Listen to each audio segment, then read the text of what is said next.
Friends, இன்னைக்கு மீன் எடுத்துருக்கேன். Recipe எப்படி பண்ணுறது காட்டுறேன் வாங்க. இப்போ மீன் குழம்புக்கு கிரேவி ரெடி பண்ணணும். என்னென்ன போடுறேன்னு காட்டுறேன். வெங்காயம், தக்காளி, பச்சை மிளகா, தேங்காய், புளி, ஜீரகம் இவ்வளோத்தையும் அரைச்சி பேஸ்ட் பண்ணணும். இப்போ பேஸ்ட்டை அரைச்சாச்சு. இந்த பாருங்கள், இந்த மாதிரி அரைச்சி வச்சுக்கிடணும் மீன் குழம்புக்கு. இப்போ எண்ணெய் ஊற்றிருக்கேன். இப்போ வெந்தயம் போட்டுக்கிடுறேன். கடுகு போட்டுக்கிடுறேன்.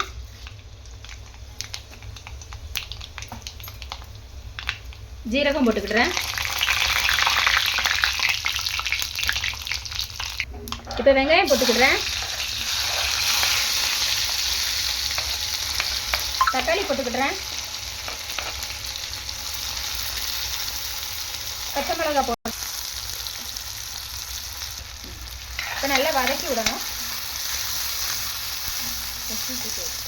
கொஞ்சம் நல்லா வதக்கி விடணும். லேசாக போடலாம் மல்லி இலை.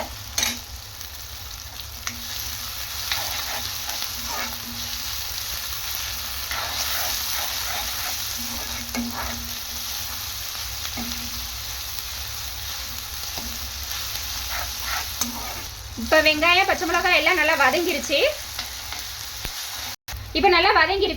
இப்போ என்னென்ன போட போறேன்னு காட்டுறேன். மசாலா மஞ்சத்தூள் போட்டுக்கிடணும்.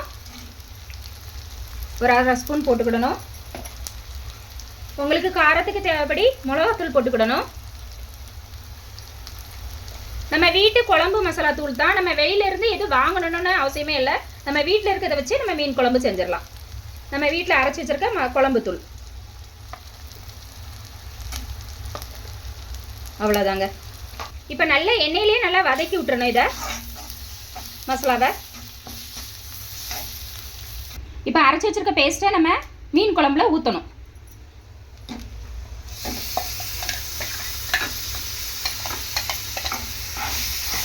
நல்லா வதங்கி விடணும். நல்லா கிண்டி விடணும். நல்லா எல்லாம் மிக்ஸாக. இப்போ உங்களுக்கு எவ்வளோ தேவையோ அவ்வளோ தண்ணி ஊற்றிக்கிடணும் மீன் குழம்பு. இப்போ உங்களுக்கு எவ்வளோ தேவையோ, இப்போ கட்டியை வேணால் கட்டியை கொஞ்சம் நல்லா கொஞ்சமாக தண்ணி விட்டு ஊற்றிக்கிடணும். இல்லை கொஞ்சம் நல்லா தண்ணியை வேணால் நீங்கள் கொஞ்சம் நல்லா அதிகமாக தண்ணி ஊற்றி விட்டுலாம் மீன் குழம்புக்கு.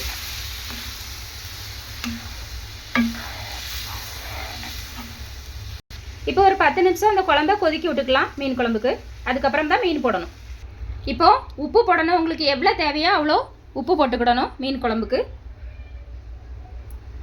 பாருங்க,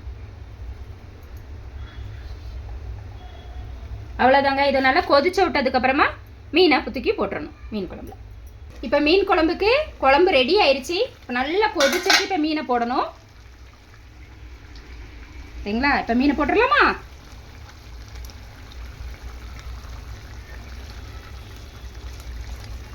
இந்த வரங்க.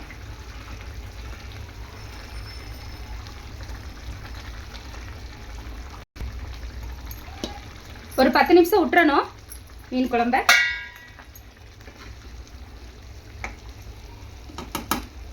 ஒரு 10 நிமிஷம் பறிச்சு காமிக்க.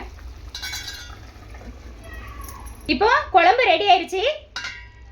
எண்ணெய் நல்லா பிரிஞ்சு வந்துருச்சு. இப்போ மல்லி இலையை தூக்கிக்கலாம். மீன் குழம்பு ரெடி. உங்களுக்கு இந்த வீடியோ பிடிச்சிருந்துச்சுன்னா லைக் பண்ணுங்க, ஷேர் பண்ணுங்க, கமெண்ட் பண்ணுங்க, மறக்காம சப்ஸ்கிரைப் பண்ணுங்க. Bye!